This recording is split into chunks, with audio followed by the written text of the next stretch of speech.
সারা দেশে আইনশৃঙ্খলা পরিস্থিতির স্বাভাবিকরণের দাবিতে মানববন্ধন করে বাংলাদেশ ইসলামী ছাত্র শিবির।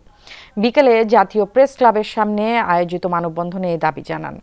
মানববন্ধনে সংগঠনটির সাধারণ সম্পাদক নুরুল ইসলাম বলেন, বিগত ২-৩ মাস যাবৎ দেশের আইনশৃঙ্খলা পরিস্থিতি অবনতি হয়েছে। বলেন, প্রতিটি এলাকায় নিজ উদ্যোগে কমিউনিটি গড়ে তুলে সামাজিকভাবে ছিনতাইকারী, চাঁদাবাজ, ধর্ষকদের প্রতিহত করতে হবে।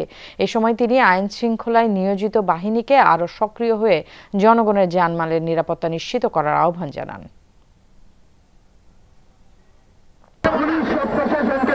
উচ্চারণ করতে চায়, বাংলাদেশকে অস্থিতিশীল করার জন্য যারা কাজ করছে সকলকে আপনারা শক্ত হাতে দমন করেন। এই দেশে আইন শৃঙ্খলা পরিস্থিতি জুলাই বিপ্লবোত্তর যেভাবে ভালোভাবে পরিচালিত হওয়ার কথা, সেই ক্ষেত্রে যথেষ্ট অনমনীয়।